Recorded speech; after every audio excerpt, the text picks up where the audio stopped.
Hello, it's Anand here from Wellness with Anand. Welcome to my channel.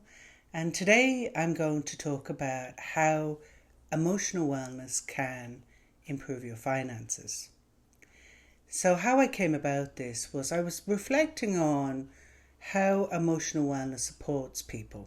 And I was kind of thinking about the usual suspects. So, more resilience, better emotional regulation, improved well-being overall because it can reduce your stress, improved relationships, and those kind of usual suspects. And they're all needed, but sometimes when we think about how can we bring a tangible value to an offering, a service offering like emotional wellness, it can sound a bit fluffy. Until I was actually listening to a YouTube video between Lewis Howes and Jaspreet Singh, and they were talking about finances. And when I was listening to Jaspreet Singh talk, he was bringing up how people's money decisions, based around fear or panic buying or lack of knowledge. And suddenly it became really, really clear, emotional wellness can actually improve your finances. So before I go into that, I totally recommend you listen to the video that I shared about between Lewis and Jaspreet, which I've included in the link below. And I also want to just help you understand where I'm coming from when I talk about emotional wellness. What does it mean? And so for me, emotional wellness is seeing and naming the particular emotion that you have, whether it's happiness, sadness, anger, rage, whatever that emotion is, just being able to see it and looking at it, which isn't always easy. And then the next thing is to notice it and to allow it without reacting or judging it, because often we judge our emotions. So giving it a name, seeing it, being with it. And then the third bit is to accept and welcome it, regardless of the type of emotion it is. Because when we don't see, be with, and accept our emotions, what we do is we repress them, control them, or do things, activities to move away from the emotion, and we shove it away in the basement or repress it. And this is where it brings us back to our finances, because I don't know about you, but I think most of us, when we make a buying decision, most of them are made from our emotions. And I'm going to use a few examples of where repressed emotions come out in behaviours that will impact our bottom line, basically. And before I go into that, I do want to add a disclaimer though. It is very important for you to understand that I'm not offering financial advice or planning. I have an interest in finance. I've also worked in the financial service sector years ago, just after the financial crash in 2008. And the area I was working in was in compliance. It was a very interesting time. And not every decision was rational, objective, or whatever. So I've also witnessed countless boom busts in my lifetime. And I've seen how those bring out more panic, anxiety, and people don't think clearly. They're reacting from their emotional response of fear, anxiety, panic, greed, whatever it is, all those emotions, because they've shoved them in the closet. So with that all kind of covered off, I'm going to give a few examples now of scenarios where people have made money decisions that are not serving them. And then I'll share how emotional wellness can help them, or what would life be like for them. So the first person I'm going to use And it's a fictitious person. It's not based on anyone I know or I've worked with. So her name is Jade. She's a busy mum and she's under a lot of time pressure. She's full-time working, 2 children, running a home. And in order to kind of ease off the pressure, she either watches a movie or she'll go on social media and she'll scroll through and she'll look at cute, funny dogs, or she'll look at, I don't know, whatever it is to make herself feel a bit better. And the adverts pop up and she'll pop on the advert and she'll go in and, oh, that's interesting. Oh, I might buy that. It's only $10. What's the problem? But she does this every night. The other thing she does is she is kind of covering up for herself. She makes sure that the products that she's buying don't come to the home, that they either go to her workplace or she has a PO box, a parcel box that she can go and collect her items, because she doesn't want anyone to see what she's buying. And now Jade is not fully aware that she's doing this. It's her way of coping with overwhelm and anxiety. Buying something makes her feel good in the moment. So she brings the items home, quietly hides them in the cupboard, and slowly introduces the item, whether it's a household item or an item of clothing or something, and her partner might say, oh, did you get that new top? Or she'll be, no, I've had this old thing for a long time. You know, you might recognize this pattern. And this continues until there's so much stuff in the house, it's getting in the way. Or her partner becomes aware that she's completely exhausted all her credit lines, her ability to get further purchases. And he becomes aware that they're in massive debt. So what would life look like for Jade if, one, she was able to see what was going on, and two, she was able to look at her emotions and find an alternative way to manage that overwhelm or to manage that anxiety?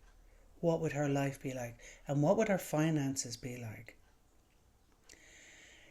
The next example is Alex and Ray. And Alex and Ray are a young couple ready to buy a house. They're really excited.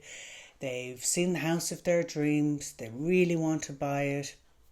They get into a bidding war. I'm sure many of you recognize this one.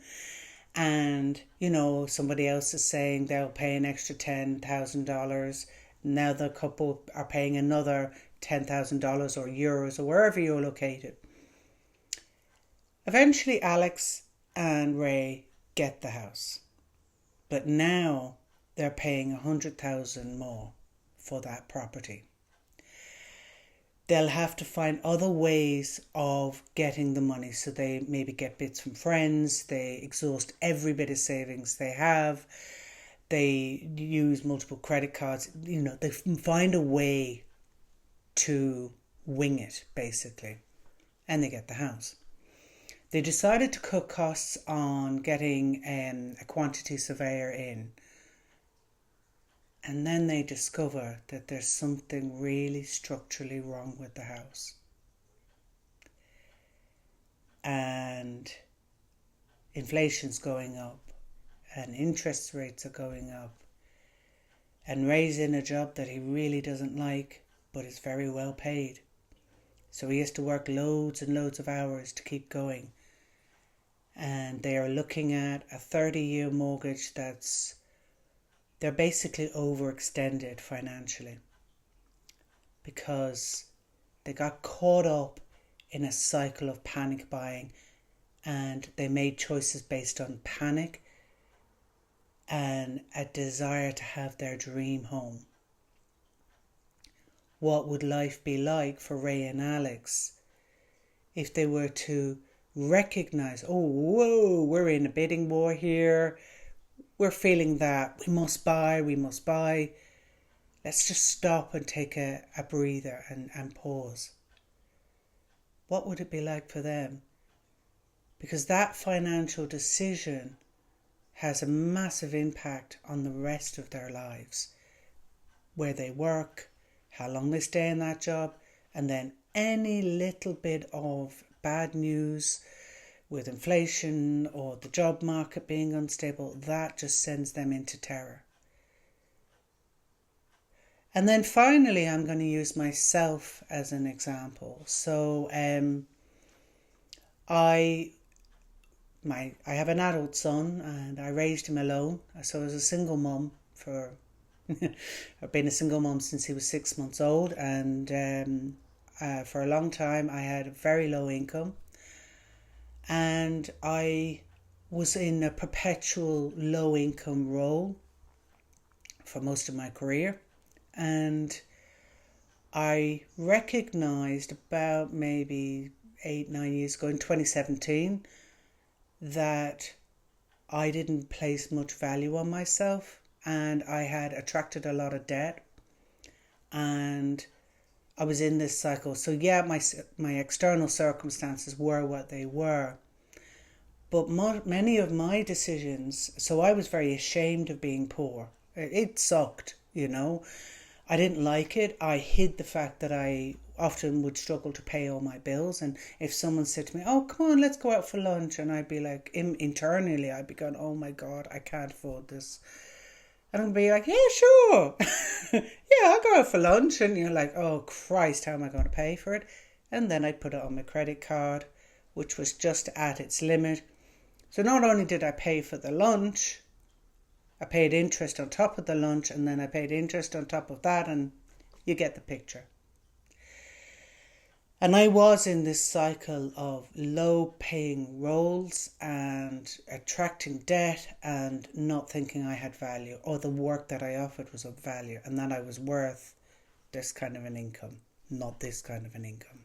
So I got this book that changed my life financially called Tapping for Wealth from Margaret L Lynch, another link in the description box below, and it transformed things for me.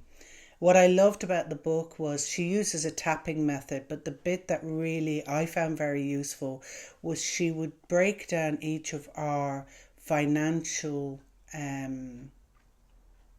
challenges or traumas: debt, savings, attracting income, and go through these questions and you would answer them. And that brought a huge amount of awareness for me and I recognised and learned I have a poverty consciousness. I recognised that because of my low self-worth at the time, I attracted debt. And there was so much that changed. So just to illustrate the tangible difference, in 2017, but between 2017 and 2021, I increased my income by 50%.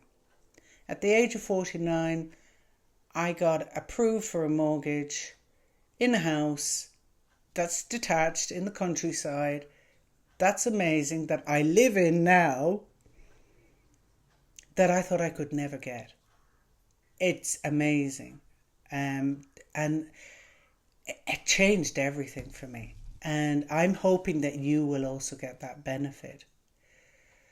So these are just some examples. I'm sure you recognize, and there's a million others that that we all have these behaviours around money and our emotions, the repressed emotions, I should say, the ones that we don't acknowledge, that we shove under the closet, drive our money decisions, our purchasing decisions. So I invite you to do an experiment for yourself. The best way to learn something is to do it. And what I would suggest is, for the next 7 days, is every time you buy something, just notice why, or make a note mentally or down in a notebook, whatever works for you, of why you're buying that. Maybe it's a necessity, so you have to buy it. Or maybe it adds value. That's grand. But really, really dig into why you're buying something. Is it to make yourself feel better? And when you buy that item, does it add or detract from your finances?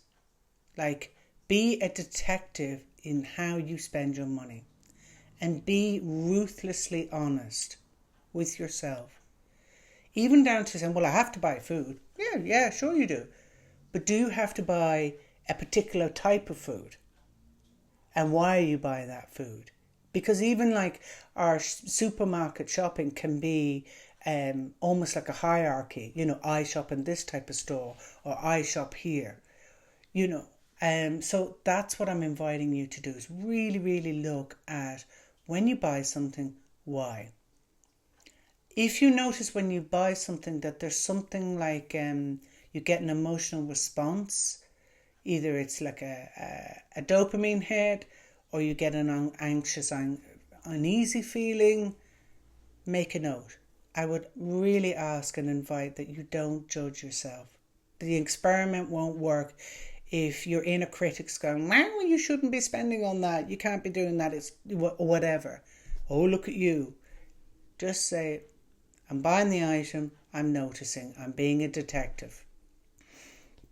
After the 7 days, if you've observed that you're buying one thing out of an impulse buy, panic buying, to cover over uncomfortable feelings, I invite you to start looking at that and seeing how can you work on that. What can you do differently? Let's say, for example, you're like Jade, you're on the social media, you're scrolling through, you see something, oh, I want to buy that. And you say, okay, I'm going to wait 20 minutes before I buy that item. So you can save it in the basket and you'll go, put it away. I'm just going to wait 20 minutes. And then see, in 20 minutes or an hour, do you actually want to buy it? Or does something else happen and you forget all about it? Just try. If you've noticed that you have multiple concerns around your money choices and your purchasing decisions, and you realise that your emotions are driving those decisions, or the unwanted emotions, and you want more support, there are links in the description box below of different bodies that can help you. Or if you want a one-on-one coaching support, do click on my link tree. You can book a free discovery call. And in that first hour, or in that 1 hour, we can start to explore how emotional wellness will improve your finances.